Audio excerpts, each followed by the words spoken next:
I have some wonderful subject matters, really wonderful things to share with everyone. Haribo. Janavi, dein Kind ist da nicht richtig postiert. Das müssen wir irgendwie anders lösen. Weil, guck mal, was? Kalendi. Du. Ja, wenn er so, also sagen wir mal, wie Mick Jagger von den Rolling Stones plötzlich wird, nicht? Dann kannst du ihn ja so in den Park bringen oder so, nicht? Also kannst ruhig durchgehen.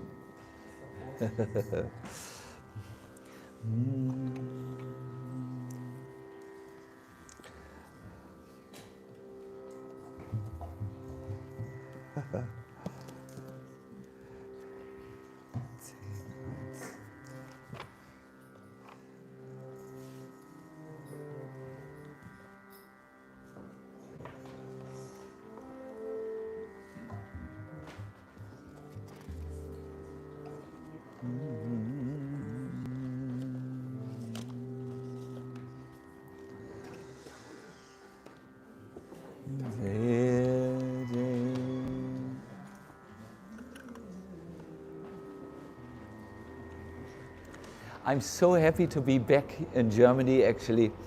I was counting the days. I was for 3 months on a tour. And we started in Central America and then went south to Florida, where it was so hot and damp that the crocodiles came out of their lakes into the settlements of the humans, and yeah, it was not easy. They were very hungry, and a few children died in Florida at that time. So then I went to New York for a wonderful celebration. You could call it a spiritual street festival, the Ratha Yatra festival. I have never seen so many devotees of Krishna in one place. The whole Fifth Avenue was full with the chanting of the holy name. Then we went to a yoga place, the Super Soul Farm, where we engaged with a very nice crowd in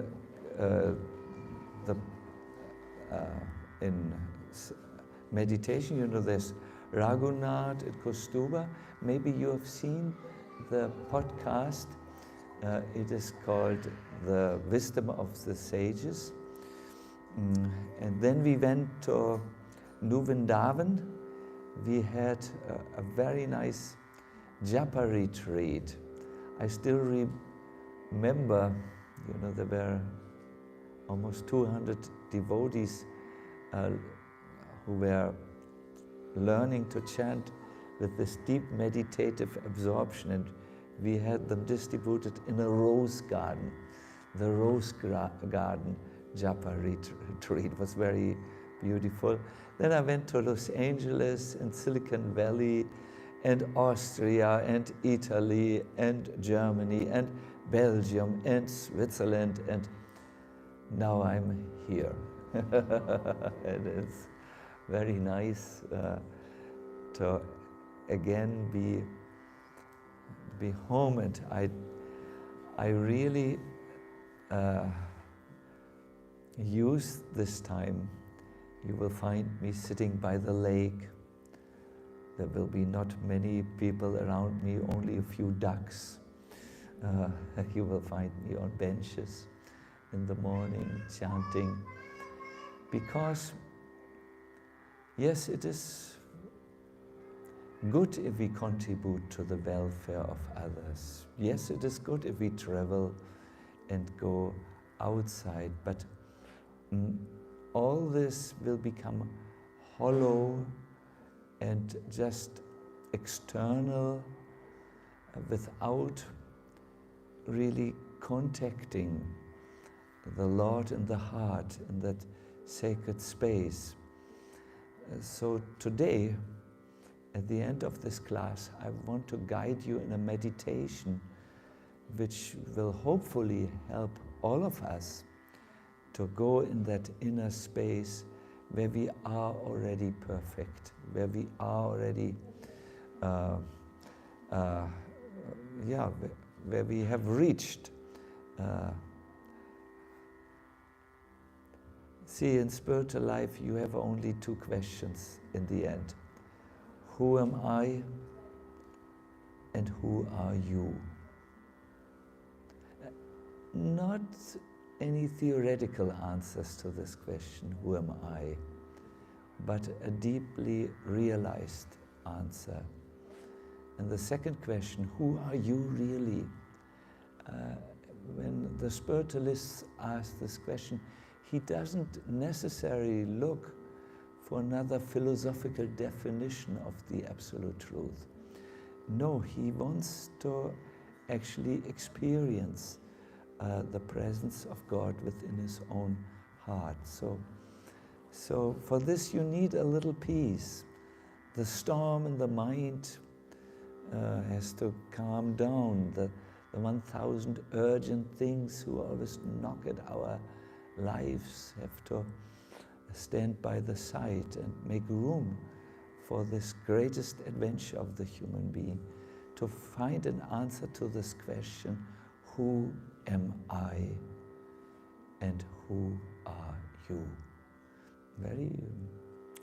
So you will find me at the banks of lakes, at the benches in the early morning hour, and I have only these two questions, who am I and who are you?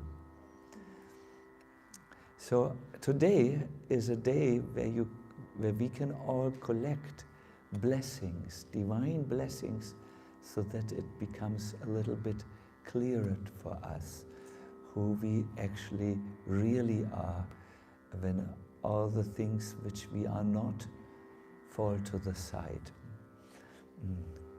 Good, so I will open the class with a little Jai Radha Madhava.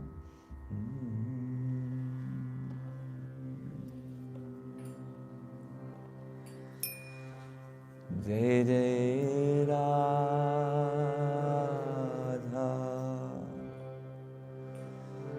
Madhava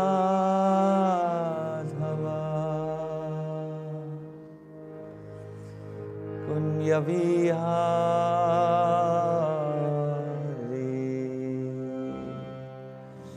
Jaya Radha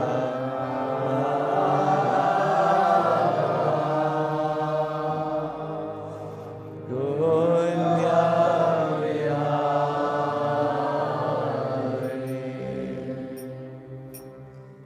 Gopi Jana Vallabha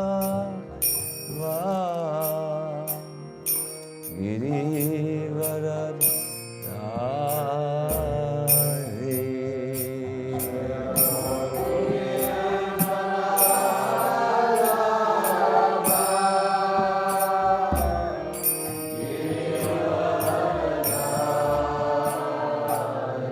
Gopi Jana Vallabha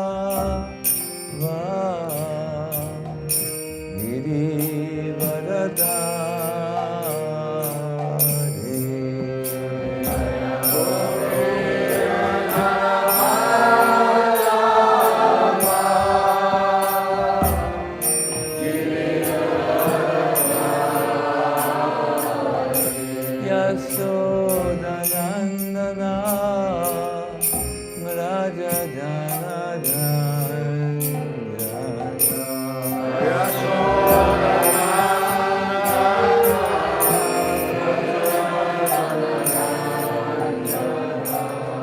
Yasodanandana Raja Jana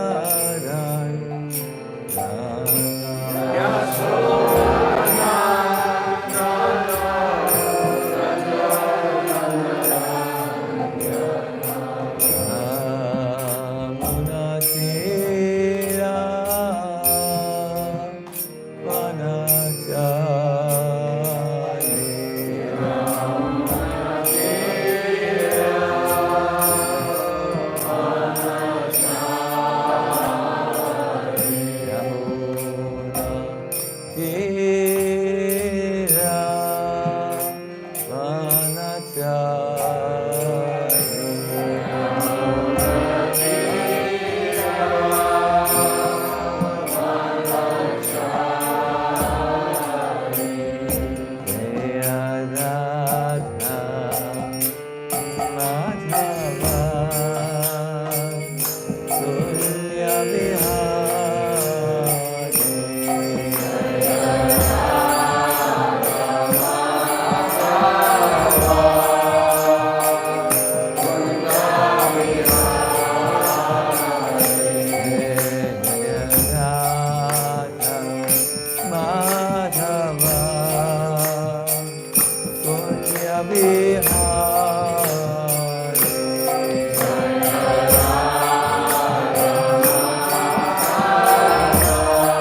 Prabhupada, Srila Prabhupada.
Nityananda ki jai, Lord Balaram ki jai. Hare Krishna. I welcome all of you affectionately for this class which goes into a meditation on Lord Balaram. Today is a good day to collect blessings. Blessings are coming from beyond our own strengths, beyond our intelligence, beyond our own, let us say, abilities. Blessings are given by God Himself. Blessings move us forward in ways that we could never do alone without blessings. So, who is Baladev, of whom we will request today from about blessings? See, when Krishna appeared in this world, and he will appear in 8 days, is his birthday, his Jamashtami day. There were very difficult circumstances on the planet Earth. The Earth was really overcrowded by, you can say, very, very materialistic politicians who were collecting huge armies to battle for their own gain, really. And it became so intolerable on the earth that something needed to be done. So Lord Brahma, who is the secondary creator of this world, he sits on the higher planet, thought the only one who can help is the Lord Vishnu himself. So he went with a big number of devatas, including Lord Shiva, to the Milk Ocean, sat down in meditation, and afterwards chanted the Purusha Shukta prayers. He only had one desire: please, my dear Lord, the world has gone out of balance, appear. And he heard within his heart a response from Lord Vishnu. He said, yes, I will incarnate, I will come into this universe, and you all devatas, you celestial beings, you higher beings, should also come. You should take birth in the Yadu dynasty and assist me in my mission to take away the demoniac influence, to protect the sadhus, and to help balance the dharma, that is the cosmic law of righteousness. So the Lord wanted to appear, but first his appearance needed to be prepared. So his first he expanded into the form of Balaram or Sankarshan, who appeared in the womb of the Princess Devaki. There is a verse which talks about this. Vasudeva Kalantaha Sahasravarana Svarat Agrato Bhavito Devo Hare Priya Shikirshaya. The foremost manifestation of Krishna is Balaram or Sankarshan, who's also known as Ananta. Ananta means the one who knows no limits. This Balaram, is the origin of all incarnations within this material world. So previous to the appearance of Lord Krishna, this original Lord will appear as Balaram, just to please the Supreme Lord Krishna in his transcendental pastimes. So he came into the womb of this Princess Devaki. Devaki had given birth before to 6 sons. All of them were brutally killed by the emperor of the times, Kamsa. We heard how the world was overrun by really, I'm sorry to say this, I don't like to use this language, but you have to use it. They were demoniac rulers. So this Kamsa killed the 6 sons of Devaki right after they were born. There was a reason for this, but I don't want to get here so much into the detail. So when Balaram came, he was the 7th child in the womb of Devaki. And of course, Kamsa would again come and try to kill him. So before this happened, Krishna gave his divine energy Yogamaya an order. Yogamaya, you carry this child from Devaki's womb into the womb of Rohini. Devaki is the wife of Vasudeva, and Vasudeva, as it was custom at that time, had also other wives. And one wife, Rohini, was staying in Braj or Vrindavan. So Krishna said, take this child who's in the womb of Devaki and bring her into the womb of Rohini. Wow! That sounds like embryo transplantation. But it was done without scalpel, without anesthesia. It was done by divine energy. The child, Balaram, was brought by the energy of Yogamaya, is that divine energy's name, into the womb of another woman, so that he was safe. So Balaram is the first expansion of Krishna, and he assisted the Lord in the pastimes. I would like to read to you a little bit from the transcendental scriptures about Krishna and Balaram, how they spent their time together in the transcendental land of Vrindavan. Krishna appeared a little later than Balaram in Vrindavan, and there are beautiful descriptions, and I hope I find them for you, because they are really good. here must be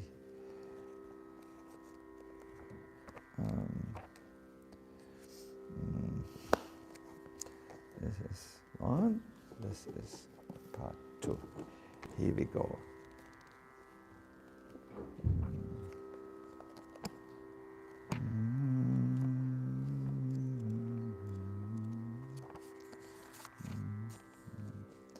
So they were together, Krishna and Balaram, in the forest of Vrindavan, as in the company of their cowherd boyfriends. And the cowherd boys said, O Rama, mighty armed one, they spoke to Balaram. And O Krishna, destroyer of those who disturb Dharma. Not far from here is a very great forest filled with rows of palm trees. Would you like to chant this? It's a very beautiful Sanskrit verse. Yes? Okay, so say after me. Rama Rama, Rama Rama, Mahabaho, Mahabaho, Krishna, Krishna, Dushtad Nibarhana. Very good, very good. So you have just said, O Rama Rama, Balaram, mighty armed one, O Krishna, destroyer of all that is inauspicious. Very close by are these palm trees with these beautiful trees. Many, many fruits have already fallen from the trees. They are lying on the ground. But we can't go and enjoy these fruits because they are guarded by the evil donkey, Dhenuka. This Dhenuka would guard this forest where the beautiful fruits were there and no one could enjoy them. And then the cowherd boys continued, O Rama, O Krishna, Dhenuka is a most powerful demon and has assumed the form of a donkey, an ass. He's surrounded by many friends who have assumed a similar shape and who are just as powerful as he is.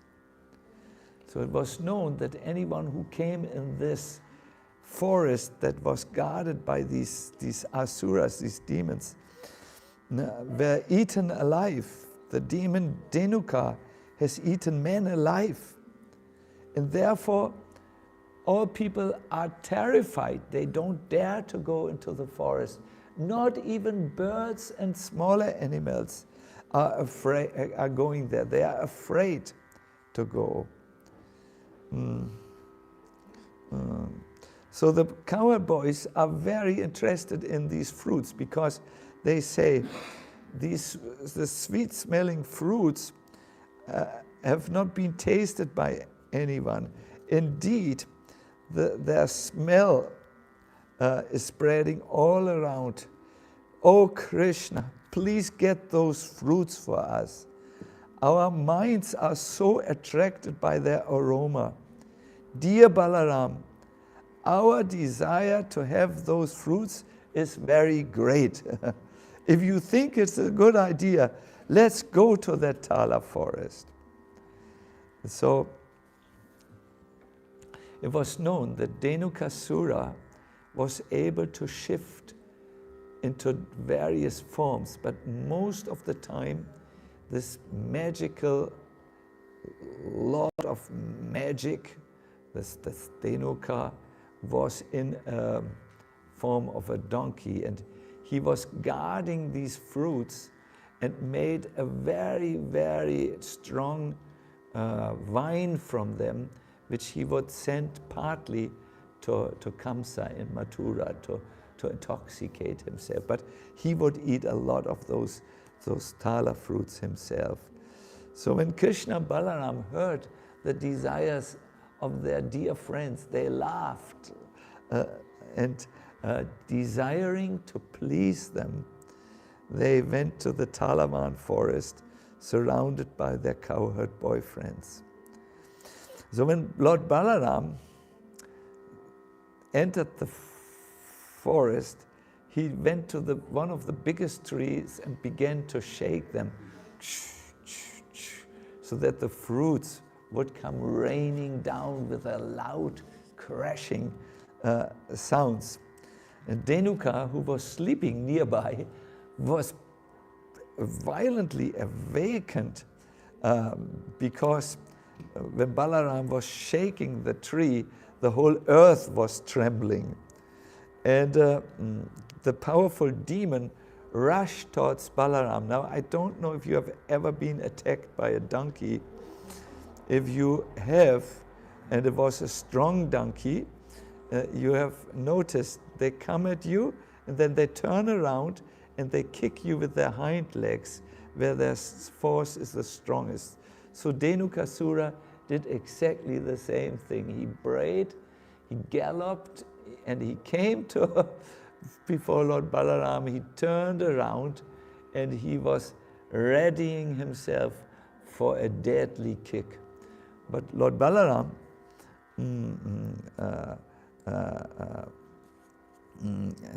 took Dhenuka by the hoofs and whirled him about with one hand like this and threw him into the top of a palm tree. And this tree then fell on top of another tree which could not bear the weight. And in this way, a lot of trees and their fruits came crashing down one after the other. Soon enough, the friends of Dhenukasura also attacked, and they were disposed in the same way. You could call it the whirlwind method. When we hear such a pastime, we are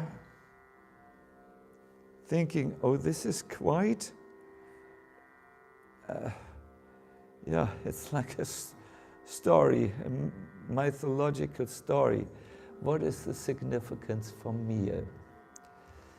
Well, there's a great significance for all of us. Dhenukasura, who worked for these to get these fruits, is representing a certain type of ignorance that makes us forget our spiritual purpose in life. Just like Dhenuka was working for the fruits, a person who has forgotten his spiritual identity becomes very, very much eager to work for the fruits of this world. So Dhenuka means the ignorance of the truth that I'm actually a spiritual soul, a part of God, and the material world cannot make me happy, no matter how I try. I've just heard from, there is a very fantastic course in the London University, forgot exactly, London School, what is it, Aka?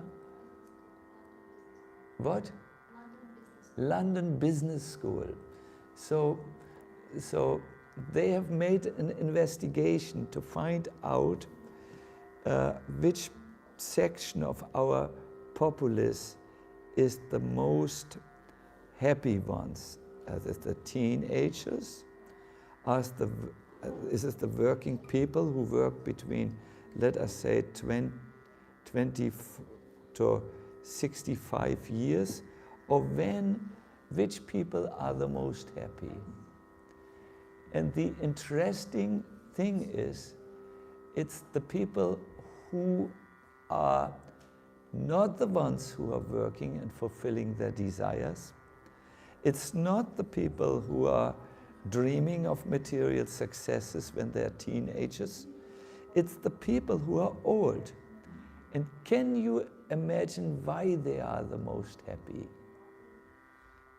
They don't need so many things on the outside. They don't need things on the outside. The old people need even, I think they need a lot. You know, they more comfort, a warm bed, and warm shower. But what is the thing? They are free from the whip of expectation. They don't expect anymore so much from life. They don't have these illusory drives like we young people have. That if I have this, then it's right. Or if I meet this partner who is fulfilling my expectations, then I'm all right. The older people have learned from life that things never turn out the way you expect them to turn out. And they have learned to be content. They are, to use a word which the Berliner would say, they're more cool. This point is very nicely addressed in the Srimad Bhagavatam. See, most people suffer from this mentality which is characterized to be the donkey mentality. Donkey, what does a donkey do? The donkey works so hard. I mean, I have seen in India donkeys who carry huge amount of burdens.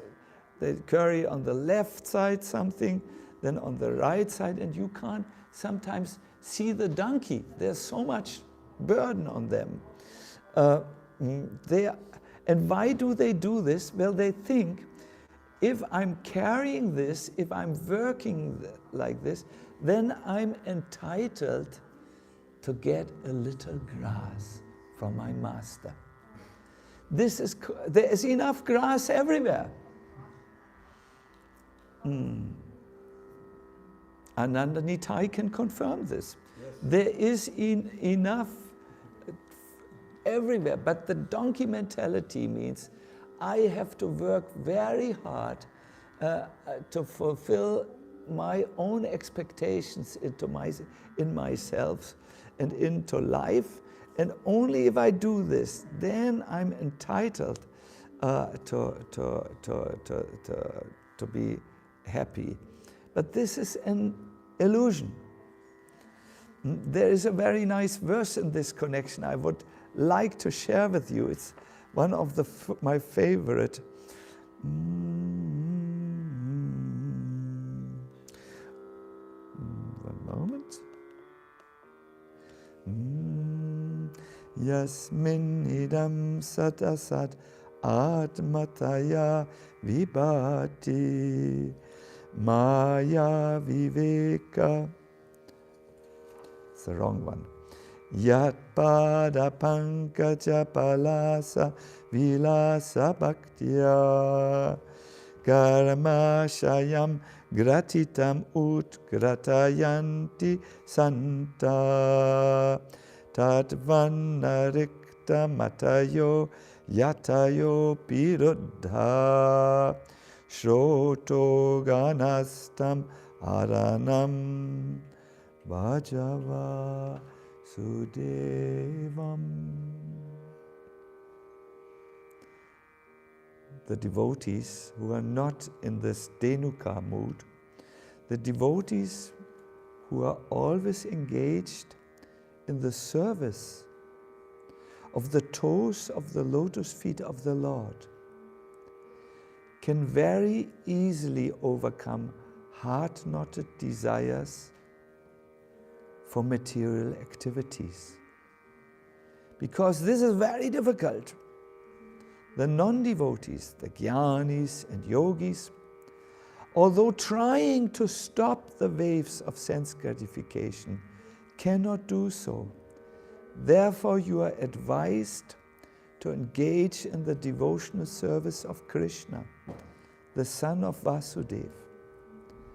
My dear everyone, there's a knot, an invisible knot in the heart. It's the Dhenuka knot. It's the mentality in the heart which just gives you such strong expectations in this world, and the drive inside your heart to work very hard for the fruits of this world. Like Dhenuka, he was there with his followers, his friends, and they were working from morning to evening to take care of these fruits and to enjoy these fruits. A spiritualist must be free from the Dhenuka mentality in the heart. This drive. There's one lie, it's the oldest lie. It's not Goebbels' lie and Hitler's lie. It's even older. There is one lie which is the most persistent lie. There is one lie which is also the most dangerous lie for your own spiritual integrity. It is the lie that if you pursue things different from your self-realization, you will be satisfied. It's a lie that if you somehow try to massage the material energy so that it fulfills your expectations, that then you will be happy. In the process of trying to run after this lie, so many good men and women have killed themselves and have become utterly frustrated and lifelike. In the attempt to fulfill this lie, so many devotees of Krishna have left the spiritual path and are internally not full of life and internally frustrated. So Balaram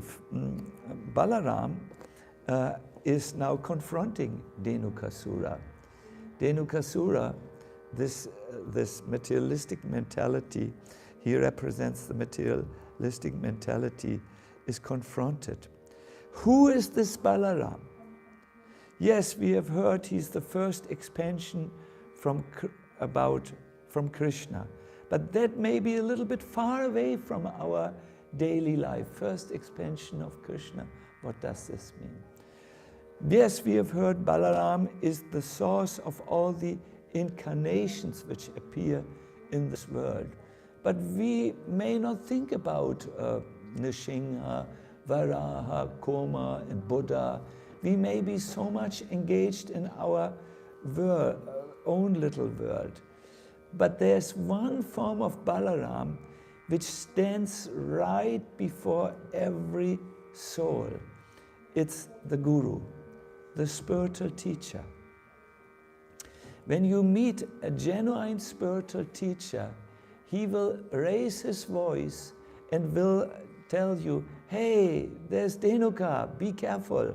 There is this mentality within you which runs after the material fruits and which brings you away from your spiritual identity. I have to look here.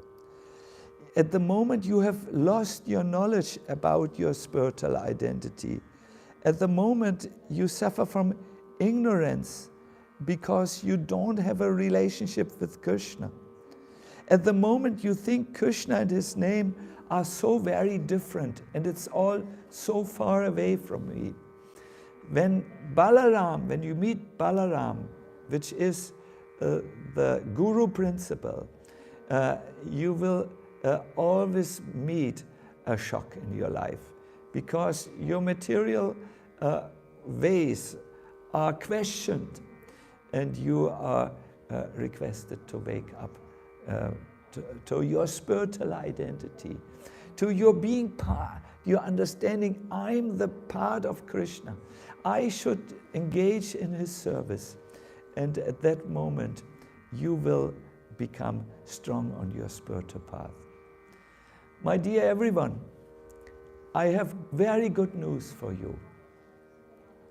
There is a solution to our main problem. The main problem is we have knowledge, but we cannot apply it. We are spiritually too weak.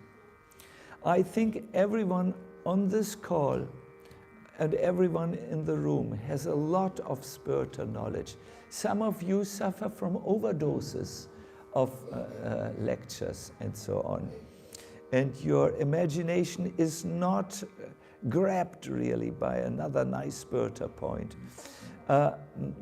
Why is this tiredness to hear more spiritual instruction? It's because we know, but we cannot act.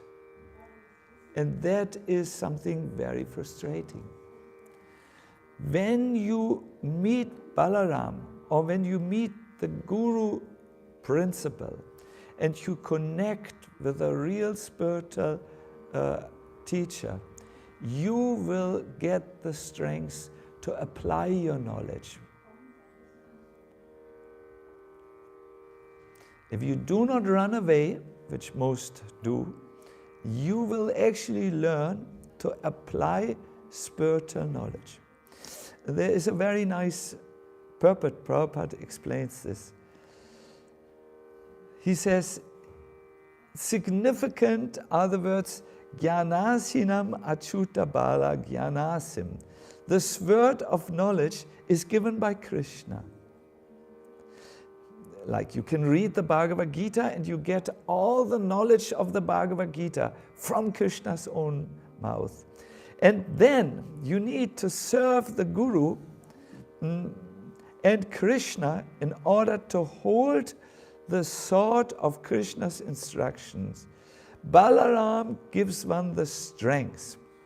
So Balaram, as I said, is the Guru principle. You know, there is the Samasti Guru, the principle, and then there are many Vyasti Gurus, individual Gurus. But Balaram represents the Samasti Guru, that is the principle of spiritual teacher. And if you meet him, if you ask such a spiritual teacher for instructions, if you serve him, and if you remain in a submissive mood, you will all of a sudden see how you obtain the strength to apply the spiritual knowledge. I remember when I was young, my first service was to translate the Bhagavad Gita from English into German. I don't think I did a good job because I was just so new with the philosophy and so on. And I remembered, I know as a translator you have to engage with the text, so I knew the text of the Gita. But only when I started to really do service, for me it was book distribution. I went out into the streets of Germany and I distributed the Bhagavad Gita to people whom I hoped would be interested in this. And I remember when I went down from the level of theoretical knowledge, that is just appreciating the knowledge, to the level where I served my spiritual master with something practical which I did, where I really left my comfort zone, then the spiritual knowledge started to become revealed to me. My dear everyone, there is such a great difference between knowledge and knowledge.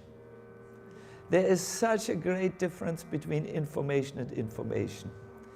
There is such a great difference between book knowledge and realized knowledge. It is amazing. So this type of jump or shift from the theoretical knowledge to the practical knowledge or realized knowledge, in Sanskrit it's called this shift from jnana, theoretical knowledge, and vijnana, realized knowledge, is only possible if you get spiritual strength. Alone, our brain, of which we are so proud, and our intelligence, of which we are so impressed, will only steer us to material life. It cannot bring us to something higher. By definition, because the mind and the intelligence is material. If you stand with your mind and your intelligence before spiritual knowledge, you will never understand it. You don't have the strength to shift from the material to the spiritual understanding. But by service to a bona fide teacher, a bona fide spiritual master who is a representative of Baladev, you can all of a sudden enter the land of Bhava. That is, you can see with eyes that are touched with love, and then you can really see. Then you can really see. This is Balaram's mercy, and therefore today is a good day to ask for blessings.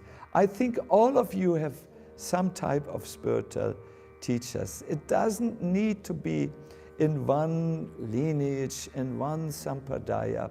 It needs to be bona fide saints who are rooted in spiritual understanding.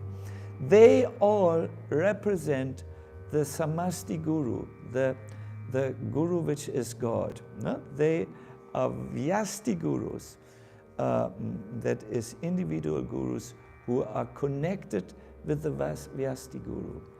Some of you who do not have found a spiritual teacher, I think you have read wisdom texts which have really touched you. You can also approach these teachers. Some of you are too rebellious to even think there is someone more knowledgeable than your own mind. You can think of the great souls who came before you, who have gone the path. Somehow or other, to connect to Balaram on his appearance day means to connect with the tattva of Balaram. That is the spiritual master who can open our eyes that are so materially conditioned, that can help our vision. Such teachers can give us strength just by contact with them. And then our path becomes clear. I remember I had one god brother, his name was Krishna Das. He really went through a difficult period. His wife left him. He had a jeweler's business, and somehow the course went down and he lost his entire business. So he came to my spiritual master and he said, Prabhupada, my life has so many difficulties at the moment. I think I'm under the worst stars. I'm walking under dark stars. He said the name Rahu. Those of you who know Vedic astrology know Rahu or Shani. These are the two rascals, you know, the real bad stars. And Prabhupada said, with one kick of my foot, I can remove the influence of Rahu, of thousands of Rahus. Was Prabhupada a little bit overemphasizing it? Was he maybe a little bit, was he making too big words? Let me tell you something about Srila Prabhupada that will make you understand him a little bit. I heard this from Giriraj Maharaj. Once, Prabhupada gave a lecture in London in the Bhaktivedanta Manor, and he turned to his audience and he said, the difference between you and me is that you can fall down from the spiritual level and I cannot.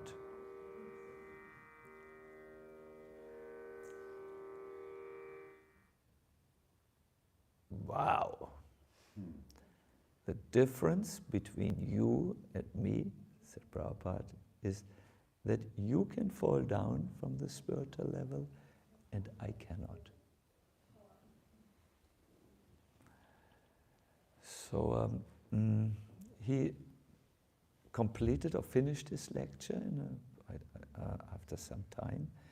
He got up from his seat and he went to the deities and he prayed.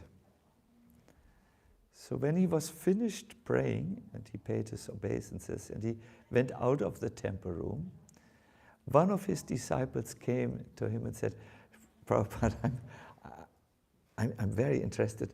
What did you pray for? Prabhupada said that I will not fall down and that the material energy will not overwhelm me. So the disciple said, but Prabhupada, you've just said that you cannot fall down, and now I'm hearing you're praying for protection so that you don't fall down. And then Prabhupada said, because I constantly pray, therefore the protection is there. And I believe here we find the mystery of the Guru Tattva, the Guru principle. They are connected to a strength that is higher than them. They are connected to Balaram. And invite everyone really to be connected to that divine strength. So Balaram, for me, when I hear his, let us say, about his divine part, he's the first expansion of Krishna, I always think, oh yeah, expansions. I don't think so much about these things. When I hear about Krishna and Balaram's pastime, I like them very much, but I don't talk about this in public because I don't know if my audience likes it. And I think it's a very confidential part.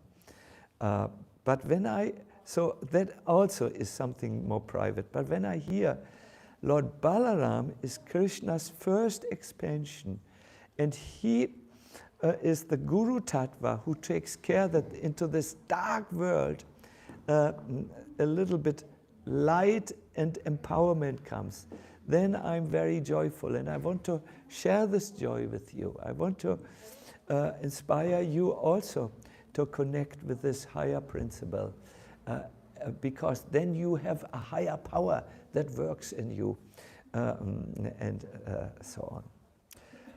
Shri Balarama ki jai. So I would like to now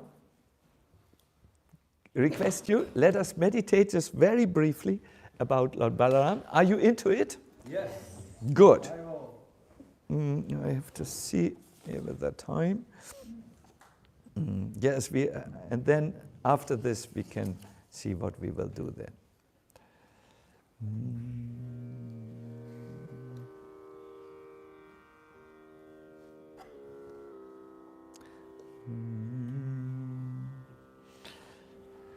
All right, now we will become we will shift totally.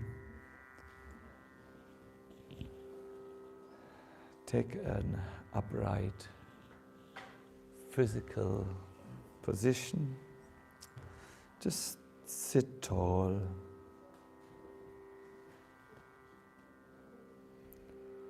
Bring your attention to your legs and relax.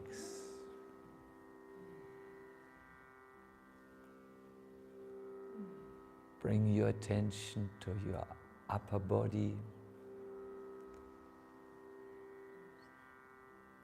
the lower back, the upper back, the shoulders, and relax.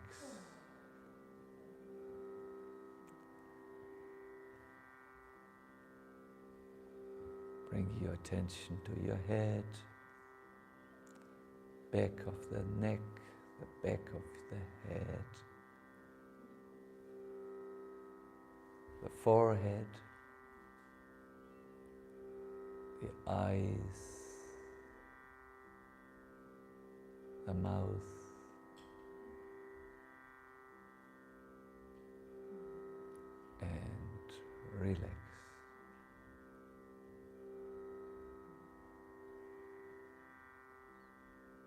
do a very quick body scan. Start from your legs and go up,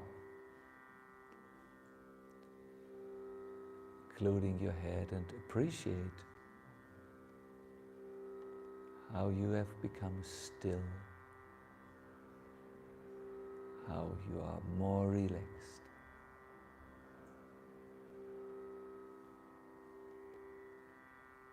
Now bring your attention to your in and outgoing breath.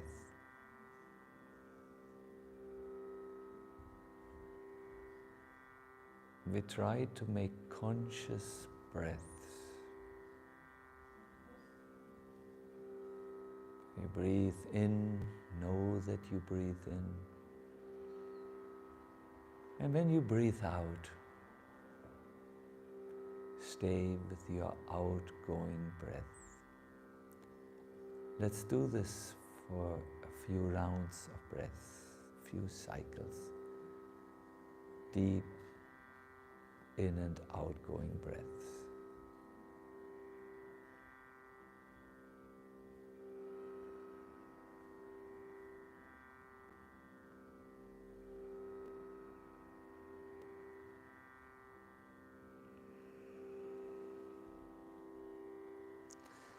Now breathe into your heart space. Imagine that on an inhale, you breathe through your nose, down your throat, and into your heart. And as you breathe into your heart, see a full moon there.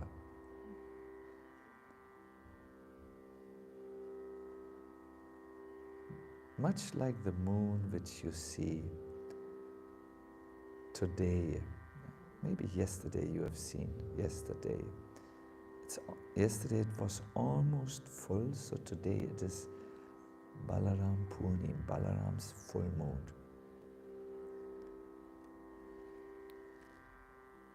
Inside the moon, see Lord Balaram appear. He's full of the luster of youth. He has a fair complexion, the color of a crystal.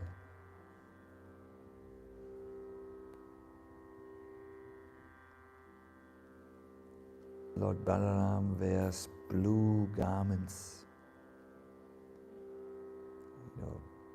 body like a crystal, but the garments are blue, and a garland of forest flowers.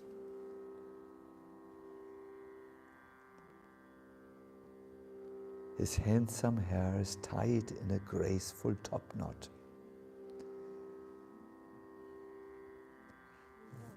There is one splendid earring in one of his ears.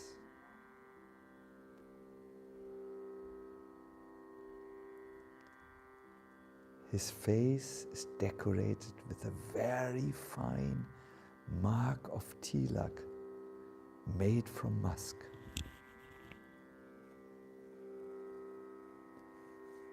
His broad chest is decorated with red gunja berries.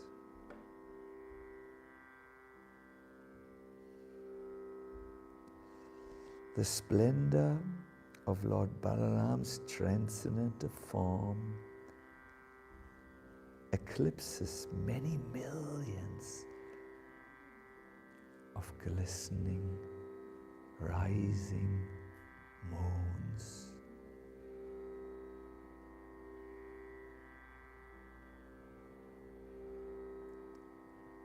Now turn in prayer to Lord Balaram.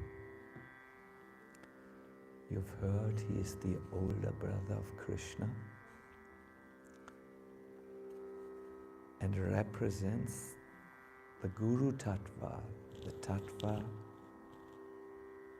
of the spiritual teacher who enlightens us and gives us strength. Whoever is your teacher, turn to him, and if you are a Gaudiya Vaishnava, turn to Prabhupada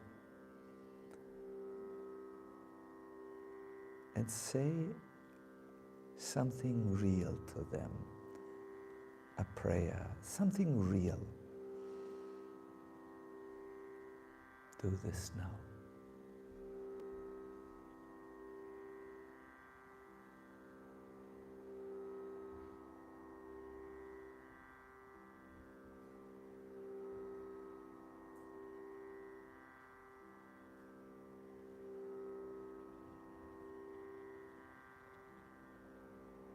Breathe in deeply 3 times, in and out.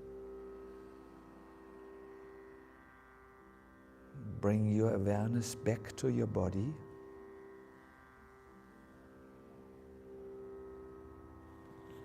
Stay a little in this space.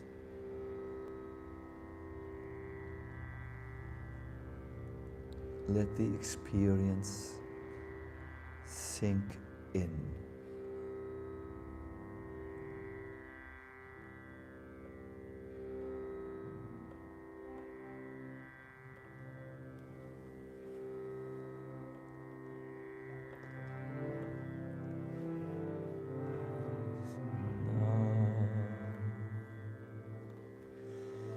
Krishna Krishna Hare Hare Hare Rama Hare Rama Rama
Everybody, one more time, please.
Balarama ki. Hari Bol. I hope it did work for you. I hope you could contact Balaram in this very, let us say, accessible and easy form. If not, if you were overwhelmed with so many thoughts, please try before you go to bed again to make contact with Balaram by a sincere prayer. Oh, my dear Balaram, please enlighten my heart. Please give me strength. I find myself surrounded with the material world, and it is not a comfortable place always. Of course, when you are non-European, it's ecstatic all the time, but otherwise, so then you can have your nice experience with Balaram. He will be immediately there. I wish you all the best in your spiritual life. Let me just check what is next on our program. There was some meditation. Oh yeah, we do something where many of you have prepared, the Pushpanjali, the flower offering. Let us see if the flowers are ready. I will say goodbye to all of you on the internet. See you if you want. Tomorrow we will be in the Berlin temple. The Gaur Krishna Bhajan band will be there, and we will have a lecture with different subjects.